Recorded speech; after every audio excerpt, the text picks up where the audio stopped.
اعوذ باللہ من الشیطان الرجیم بسم اللہ الرحمن الرحیم السلام علیکم ورحمۃ اللہ وبرکاتہ۔ آج ایک پریس کانفرنس ہوئی ہے۔ پریس کانفرنس کیا تھی؟ جو تھی وہ کیا کہنا چاہیے، مجلس تھی ماتم کی، اور وہ ماتمی مجلس جو ہے وہ میریٹ اسلام آباد کے اندر منعقد ہوئی ہے، جس کے اندر پی ٹی آئی کے جو جیتنے والے امیدواران ہیں انہوں نے اپنا رونا رویا ہے، اور انہوں نے بتایا ہے کہ کس طرح فارم 45 کے اندر وہ جیتے ہوئے تھے، لیکن اسی فارم 45 سے جب فارم 47 اکٹھے ڈرائیو کیے گئے تو ان کے اندر ان کو دھاندلی کر کے ہرا دیا گیا۔ ان کے جتنے بھی ہارے ہوئے تھے، خاص طور پہ ڈار کی ماما جو تھیں وہ بھی وہاں پہ موجود تھیں، اور باقی بھی جتنے بھی لوگ تھے وہ سارے کے سارے میریٹ کے اندر موجود تھے، اور اپنا یہ ماتم کر رہے تھے کہ کس طرح ان کو مبینہ طور پہ ہرا دیا گیا۔ اور انہوں نے وہ والے جو تھے فارم 45 کی کاپیاں جو انہوں نے میڈیا کو جاری کی تھیں، وہ انہوں نے ایک دفعہ پھر میڈیا کے سامنے ڈسپلے کی اور بتایا کہ کس طرح ان فارم 45 کے مطابق وہ جیتے ہوئے ہیں۔ کافی بڑا جمگٹھا اکٹھا کیا انہوں نے۔ پولیس نے ان کو اس اجتماع سے قطعاً نہیں روکا، ان کو آنے دیا گیا، اکٹھا ہونے دیا گیا، نعرے لگانے دیے گئے، ویڈیوز بنانے دی گئی اور سوشل میڈیا پہ اپلوڈ کرنے دیا گیا، اور انہوں نے ایسے بھی کیا۔ اچھا، اس میں جو ہے ٹھیک ہے، یہ ان کے خیال میں یہ ہوا ہے، ان کا یہ رائٹ ہے، وہ یہ اسمبلی کریں اور اس کے اوپر پروٹیسٹ کریں۔ اس کے جواب کے اندر لاہور میں 2 پریس کانفرنس آج مسلم لیگ نو کھلیاں نہ پی گئی ہوں، تھک نہ گئے ہوں، ماں صدقے میں آ کے کوٹ دواں تانوں ہے۔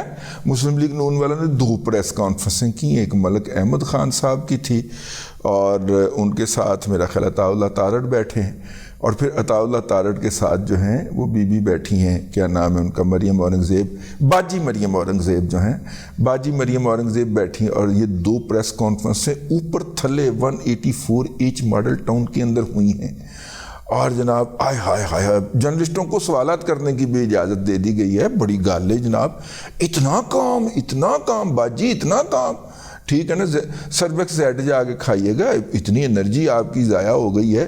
بلکہ میرا خیال ہے کہ آج کل تو مچھی دے کیپسول کھاؤ، ہے انرجی چاہیے نا جی، وٹامن ڈی دے کیپسول۔ اچھا، اینی ہاؤ انہوں پرانے زمانے دے وچ ساڈے بزرگ مچھی والے کیپسول کہندے ہوندے سن۔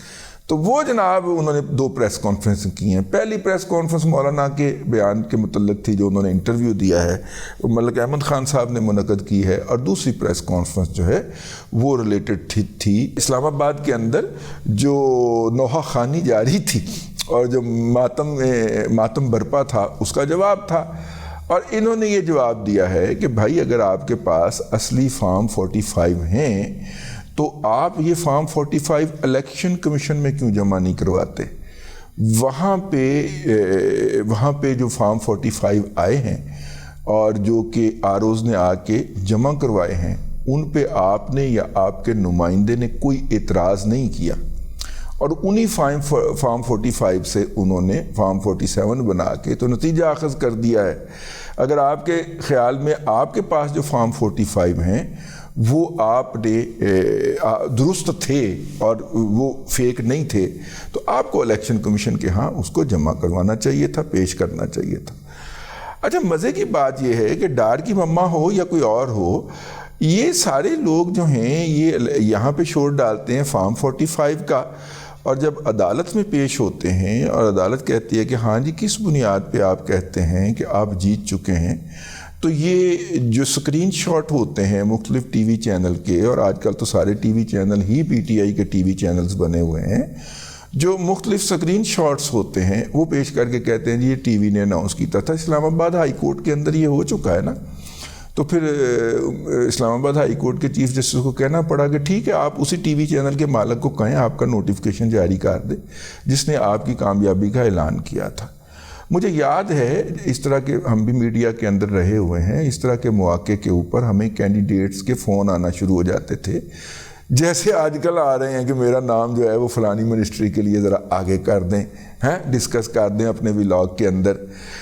تو اور میں کیا پائیں اس تو بعد تسی مینوں ٹکرنا نہیں اگر میں نے یہ کر دیا نا اور آپ نے منسٹر بن جانا ہے اور پھر اگلے جتنے سال بھی یہ حکومت رہنی ہے آپ نے مجھے ٹکرنا نہیں ہے. تو اس لیے میں اتنا پیارا اور عزیز دوست جو ہے وہ کھونا نہیں چاہتا, اس لیے میں یہ کام نہیں کرنا, ٹھیک ہے. اور نہیں آپ کا ولاگ جو ہے وہ میاں صاحب دیکھتے ہیں, حالانکہ یہ بھی غلط فہمی ہے سانوں, لیکن انہوں نے غلط فہمی ہے تو چلو ساڈا فلوک لگا ہے. میاں صاحب دیکھتے ہیں, آپ ذرا نام ایک دفعہ پورے شبا کے ساتھ کر دیں گے تو وہ پھر ساڈا کم تھرو ہو جائے گا. اے بھائن معافی دے دیو, تسی بڑے عزیز دوست ہو, اسی تانوں اپنے کول جو ہے وہ رکھنا چاہتے ہیں دل دے کول, لہذا تہاڈا نام نہیں دسنا سی کہ اے بابا جڑا اے بھائیا جڑا ایس منسٹری دا دعوے دار جے ہیں, نہیں بالکل نہیں. اینی ہاؤ واپس آتے ہیں. تو وہ فارم 45 جو ہیں اگر آپ کے پاس تھے اور جینون تھے تو آپ وہاں پہ پیش کرتے. وہاں پہ تو آپ نے پیش کیا ہے مختلف ٹی وی چینلز کے اوپر آپ کے جیتنے کی خبر کا سکرین شاٹ, تو عدالت نے پھر ٹہلا دیا, انہوں نے کہا جی وہیں پہ انہیں سے جا کے لے لیں. اب واردات کیا تھی؟ خاکسار ان بدقسمت صحافیوں میں شامل تھا جس نے سب سے پہلے 4 جنوری کو یہ انکشاف کیا تھا کہ انہوں نے یہ تیاری پوری کر لی ہے اور انہوں نے یہ حرکت کرنی ہے, اور پاکستان کے اندر موجود اگر کوئی ادارہ ہے جو کہ اب میرا خیال ہے بالکل بھی موجود نہیں ہے, اگر بقول سہیل وڑائچ کے ادارے کے اندر لڑائی شروع ہو جائے تو پھر وہ ادارہ تو نہیں نہ رہتا, ٹھیک ہے نا. پھر تو وہ ایک میرا مطلب وہ میں لفظ استعمال نہیں کرنا چاہتا, وہ ہو جاتا ہے نا.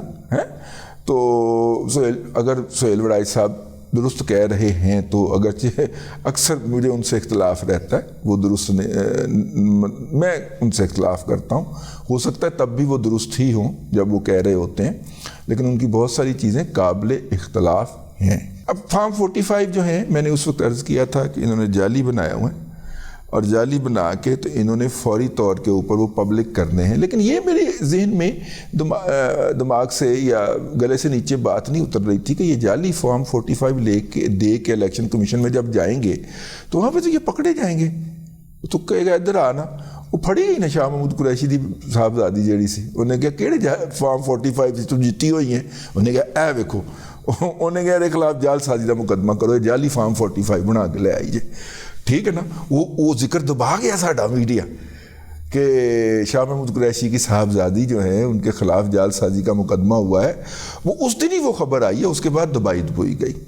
Any how coming back to this topic, اب پی ایم ایل این کے جو ہیں طاولہ تارڑ اور مریم بی بی نے, مریم اورنگزیب نے جو پریس کانفرنس کی ہے اس کے اندر انہوں نے بتایا ہے کہ یہ جعلی فارم 45 بنا کے تو باہر میڈیا کو اور لوگوں کو دکھاتے پھرتے ہیں اور اس کے اوپر ماتم کرتے پھرتے ہیں, لیکن جس فورم کے اوپر دکھانا ہے اس فورم کے اوپر جا کے یہ وہ فارم سبمٹ نہیں کرتے, کیونکہ اگر یہ فارم وہاں پہ سبمٹ کریں گے تو یہ پھڑے جائیں گے, اور پھڑے جائیں گے تو جلد 420 کا مقدمہ ہوگا ان کے خلاف اور یہ کئی مہینوں کے لیے جیل میں جائیں گے. تو لہٰذا یہ وہاں پہ نہیں دکھاتے. باہر انہوں نے چونکہ ایک سین کریٹ کرنا ہے اور اس کے لیے ماحول بنانا ہے تو ماحول سازی شروع ہو گئی. ماحول سازی اس کے لیے بھی شروع ہو گئی ہے, اور ماحول سازی جو ہے وہ مریم نواز شریف صاحبہ کی گورننس کے اوپر تبرہ بھیجنے کے لیے, ان کی کردار کشی کے لیے, ان کے خلاف مختلف اخلاقی اور مالیاتی الزامات لگانے کے لیے بھی شروع ہو گئی ہے. میں انکشاف کر رہا ہوں آپ کے سامنے, اس کے لیے فل ڈیٹا جو ہے وہ انہوں نے پریپیئر ہو گیا ہے. واٹس ایپ گروپوں کا بھی سارا ان کے اندر, جیسے ہی مریم جو ہے وہ حکومت میں آئیں گی اور حکومت چلانا شروع کریں گی تو ان کے خلاف ایک طوفان بدتمیزی برپا کیا جائے گا. لیکن میاں صاحب جو ہیں ان کو چونکہ گالیاں کھانے کا شوق ہے, اس لیے میں اس پہ زیادہ اپنا دل نہیں جلانا چاہ رہا, اس لیے آگے بڑھتے ہیں. تو مطلب یہ پوری ڈیٹیل ہے انہوں نے کیا کیا کچھ کرنا ہے, لیکن دفعہ ماریں جی جب انہوں نے خود نہیں اپنا خیال کرنا. بھئی کسی کو اپنی عزت کا خود خیال نہیں ہے تو میں کیوں سڑتا رہوں کڑتا رہوں یہاں پہ بیٹھ کے, ٹھیک ہے نا. اگے میں کوڑ کے اپنا بلڈ پریشر ہائی کروا لیا ہے, آہو اینجیوگرافی کرا بیٹھا, سارا کچھ کرا بیٹھا ہوں, ایسے چیزیں تے کوڑ کے ہوں کوڑنا نہیں ہے گا, ٹھیک ہے. ویسے بھی میرا مطلب ہے کہ بس میاں صاحب نے مینوں کہا سی کہ بس تسی کوڑنا سڑنا چھڈ دیو. میں کہا جی بالکل ٹھیک ہے. پیغام بھجوایا تھا جب میرا آپریشن ہوا تھا نا ٹھڈ دا, تو میاں صاحب دا نیک خواہشات کا پیغام تھا، اور ساتھ میں یہ تھا کہ یہ آپ نے سڑنا کڑنا بند کر دینا۔ میں کہا بالکل ٹھیک ہے، تو میں بھی نہیں سڑتا کڑتا، میں اس خبر کا ذکر ہی نہیں کرتا، لیکن یہ آج جی ہوئی ہے۔ اس کا مطلب یہ ہے کہ اگلے سٹیپ کے اوپر جا رہے ہیں۔ مظاہرین نہیں تھے پہلے، وہ متحدہ مجلس وحدت المسلمین سے دستیاب ہو جایا کرتے تھے پی ٹی آئی کو، پھر یہ سروس جو تھی وہ طاہر القادری صاحب نے فراہم کر دی۔ اب مجلس وحدت المسلمین جو تھی اس کو جو شخص ادائیگی کرتا تھا وہ تو ریٹائر ہو گیا کرواتا تھا، وہ تو ریٹائر ہو کے چکوال بیٹھا ہوا ہے، یا جس کے کہنے کے اوپر MWM والے اپنے لوگ اکٹھے کر کے لایا کرتے تھے ڈیرہ اسماعیل خان کے ٹریننگ کیمپوں سے، وہ تو ریٹائر ہو کے تو چکوال بیٹھا ہوا ہے۔ تو پھر کیا ہوگا؟ اب مظاہرین کہاں سے آئیں گے؟ اس کے لیے بقول یوتھیوں کے انہوں نے مولانا فضل الرحمان کا ارینجمنٹ کر لیا۔ مولانا فضل الرحمان آپ کو بیچ کے کھائیے گا، آپ کو سمجھ نہیں آنی آپ کے ساتھ ہوئی کیا ہے۔ آپ ذرا آگے تو چلیں ذرا مظاہرے کی ڈیٹ تو اناؤنس کریں نا، ہاں مزہ آئے گا۔ آپ دیکھیے، آپ نے مولانا فضل الرحمان صاحب کی گاجر والی حرکت کے بعد ان کی باقی حرکتوں، گاجر کے حلوے والی حرکت کے بعد ان کی باقی حرکتوں کے اوپر بھی نظر رکھنی ہے۔ باندر ہوتی ہیں گاجر ہی کو آدتی ہیں مولانا نے۔ اللہ تبارک و تعالیٰ آپ کو آسانیاں عطا کرے اور آسانیاں خلق خدا میں تقسیم کرنے کی توفیق عطا کرے۔